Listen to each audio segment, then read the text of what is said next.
Good afternoon, everyone. Welcome to this last session at the Academy Studio of Vitrolife. My name is Laura Girardi. I am the Scientific Support Manager for Genetic Services at iGenomics. And today is my pleasure to moderate the session with the title, Optimizing Your Patient's ERA Outcomes with Strict Protocol Compliance. And it is also my pleasure to introduce our guest speakers. We have Dr. Montse Duran from UK, Fertility Consultant at the Center for Reproductive Genetic Health. Yes. Welcome. Thanks for joining us. And welcome Dr. Manuel Fernandez, Medical Director at VIDA Seville. So I would just like having a casual conversation with you about the topic of protocol compliance. We know that protocol compliance is imperative where it comes to ERA to optimize and have optimal clinical outcomes. And we know that reproducibility is fundamental for the test itself and also for the corresponding results to be effective. We know that there are some key factors to ensure reproducibility, including selecting the right patient population, but also replicating protocol condition and endometrial condition between the biopsy cycle and the patient cycle, and also measuring progesterone concentration. Now, talking about these key factors, selecting the right patient population, which is the patient population where you typically apply the ERA test. We will start with you, Dr. Duran. Thank you. So the main indication is usually the recurrent implantation failure, those patients who have had already more than one cycle with failed embryo transfers. But we cannot forget that we also have some patients who could have, in exceptional circumstances, just one embryo. That's the only one. We are in an extreme case where there's no more chances to go or embark on more cycles because maybe those patients did lots of cycles and that was the last embryo. So I think in those situations we need to optimize, and it is highly important that we improve our experience in the sense that we need to offer everything. The patient will decide later, but at least we have offered. And if the embryo is a lot of times tested genetically, it's equally important to make sure the endometrium has been tested. Hence, those patients are also candidates for ERA. And I always think we have to remember three other subcategories of patients. One is the patient that will be older than 40, because we know there could be a displacement on the endometrial receptivity. And the receptivity in the endometrium could be completely different when you are in your late 40s compared to your early 30s. And the second thing is patients with endometriosis and also adenomyosis. I think that's one of the key main factors to think about endometrial receptivity. They have a displacement in a lot of cases. And then the other category of patients, I would say, is a patient who may have fibroids. Fibroids can also be involved in receptivity issues. So for me, those are the candidates for ERA. Advanced maternal age, endometriosis, adenomyosis, fibroids, and mainly the patient with recurrent implantation failure. Yeah, I think they overlap all the categories that we saw, and the patient may have a more benefit. What about you, Dr. Fernández? Well, it's very similar. I think that we have, like, in my personal experience, we had like 3 different periods. The first one was at the beginning when we discovered a new tool, which was the endometrial receptivity array. So we started with a lot of kind of different patients. So at the beginning, we moved to perform the endometrial receptivity test to a lot of patients. Later, we moved to the second period of clinical evidence controversy, in which some trials say that maybe it's not as useful as we thought at the beginning. So the pendulum moved to another part. Now I think that we are in the third period, and probably as most Chinese in science, as it happened in PGT and some others, we are probably in the balanced period in which we are discovering which are the correct subgroup of patients. Mostly, in my personal experience, mostly are recurrent implantation failure or similar, or a wide interpretation of recurrent implantation failure. As the doctor said, in some patients we have a very a unique embryo after advanced maternal age and with a PGT performed. So sometimes we do not wait for more fails, but at the beginning. But usually the most used one is in recurrent implantation failure. That's the gold standard for us. Yes. Another one we use too is when we have not a very good development of the endometrium or atrophy, endometrial atrophy, or sometimes enough but not very good development of the endometrium. In those cases, we perform the test just to be sure that everything's okay, or to know more about the molecular information of the endometrium, and that's probably the second indication we more use. In my practice, I have to be honest, I do not perform up to now in adenomyosis.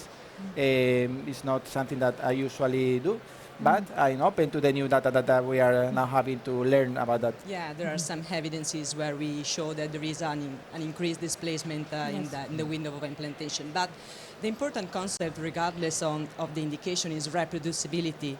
And to further support this concept of proper protocol compliance, we at iGenomics launched a new online ERA hub, where we have different tools, both for patient and clinicians, such as we have the checklist, where we can check if we are reproducing the condition between the biopsy cycle and the PET cycle.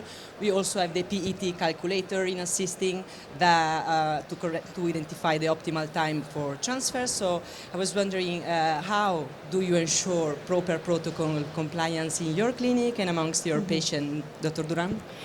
So I think it's very important to educate the patient when you are offering this type of test. So I always tell them we need to choose one protocol, because ERA, the endometrial receptivity assay, has been validated for the natural cycle or the medicated cycle. We do prefer the medicated cycle because it's more easy to be reproducible, and we will be able to mimic more easily. Natural cycle can vary, because one follicle in a month may grow quicker, in another month maybe it's smaller, the lining it can be a bit thicker or a bit thinner. Hence, I try to always tell them the patient obviously could choose. I would recommend medicated, but whatever we use in terms of progesterone, we need to do the same. So if we are using vaginal progesterone 3 times a day or 2 times a day, we need to do that. And obviously the ERA calculator is very good, because that can help to avoid mistakes in terms of calculating the hours of progesterone since the patient has the first intake and until we do the embryo transfer. Hence, the calculator that iGenomics has is good to avoid mistakes in terms of hours, and the progesterone needs to be the same. So if we use subcutaneous or vaginally, we need to use the same regime. And I think that's highly important. If we start messing, and in the real frozen transfer, we add another progesterone, we change, we start oral, and we don't do anymore the vaginal, I can understand that ERA cannot guarantee the result is going to be the same, because the absorption of progesterone cannot be the same. Yeah, so your key is a combination of factors, PET calculator, patient education, HRT cycle. What about you, Dr. Fernández? Well, similar. The truth is that in our daily practice, up to now, most of cycles we perform are HRT with the hormonal replacement therapy, in order to have that reproducibility, because we want to have the same conditions when we do the test than when we are going to perform the embryo transfer. That is something that we have to take into account, and probably I say that as a self-criticism, because sometimes we do not, at least me, have or take into account enough. We do the test today, let's say in July, and we have one result. The patient performs the first embryo transfer, let's say in August or September, and it doesn't work. Later, for different reasons, she comes back on December or January the next year because she wants to transfer the second. And sometimes we have some months of difference between the first test and one of the embryo transfers. And maybe that the patient lost weight, or she had a new medication she didn't have at the beginning, maybe, I don't know, some adjuvants like immunomodulators or endocrine therapy or whatever. So it's true that sometimes we do not, at least I'm talking by myself, we do not take into account enoughly how many things can change from the first time we did the test until when we do the embryo transfer. There is another one theme, which is a reality. We have new data concerning about the HRT potential consequences for the pregnancy, the hypertension disorders during the pregnancy, etc. So there is one reality, which is that most of centers in the world are moving to more natural or natural modified cycles than HRT. So we have to adapt to this reality. My opinion, I do not feel very comfortable with performing totally natural cycles, because even when the cycle is regular, you know that there is a lot of differences in the duration, the progesterone, the timing. So when we do a natural cycle, we do the natural modified cycle with the triggering and the control of the progesterone. So I think, in my opinion, for the ERA test, the best are or HRT, or if we want to do a natural cycle, natural modified with triggering. In my opinion, completely natural, we have more potential confusion factors regarding the differences among different cycles.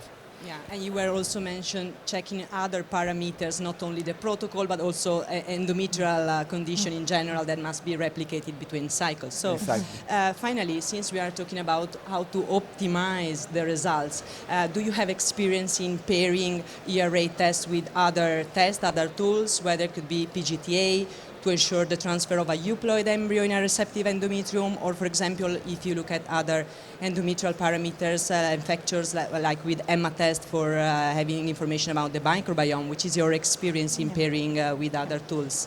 Yes. So if we have patients that have already euploid embryos in storage, I think, especially when they have recurrent implantation failure, it is highly recommended that we check the receptivity, but we check the microbiome, we check the ALICE test, which is the one for chronic endometritis. Because if you do one test and you don't do the other test, you can be missing important information. And recurrent implantation failure means that the patient could be actually having an abnormal microbiome with 0% even of lactobacillus. Those patients really need to take probiotics for a very long time, and they will probably need an antibiotic. So if we are going to do an invasive procedure, which is the endometrial biopsy, although it's quick and it's not a big deal, the same sample can be analyzed for ERA and analysis. It goes on the same tube. It's very easy. You just need, obviously, to explain to the patient that you are taking that sample also to be analyzed for microbiome. So it would be a shame not to do the analysis test if you are taking already the ERA test. And by the way, I think the analysis test, it's also a test that can be offered even in patients that are trying to conceive and they can't, because I found in my experience that around maybe 20 to 30% of patients in which we do analysis tests, they have abnormal results.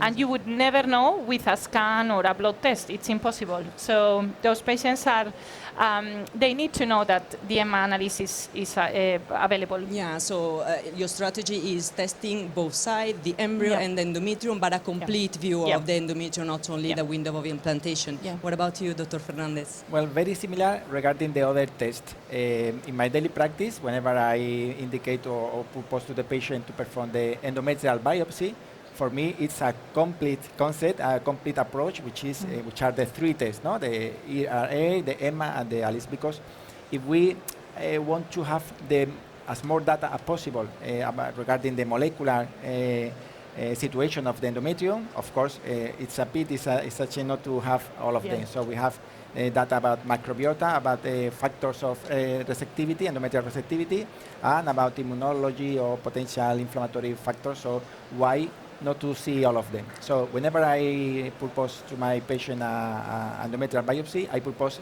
the three.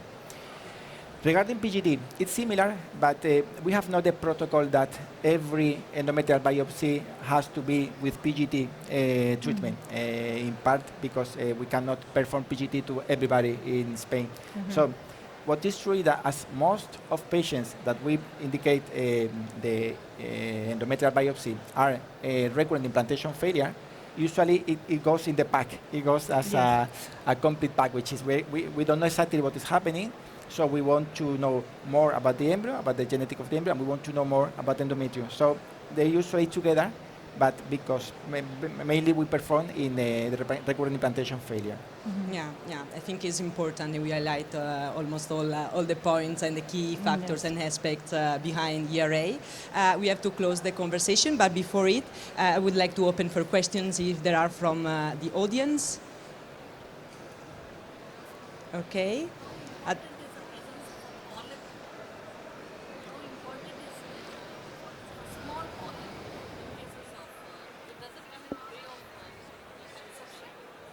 Yeah, the doctor is asking about the presence of polyps, if you have small polyps, if...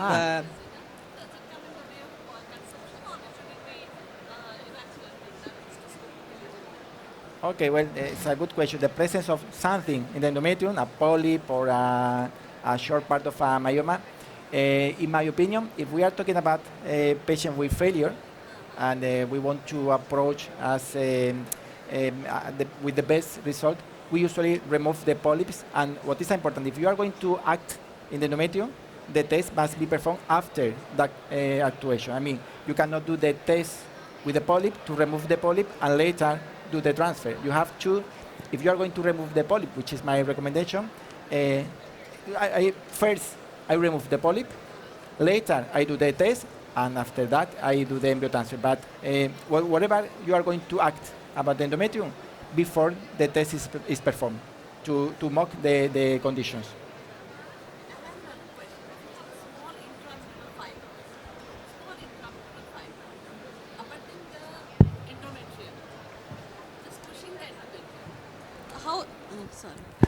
How important it is to remove the small fibroid, because we have small lemon-sized fibroids. Okay, well, this is not easy to answer. What do we do when we have a small fibroid?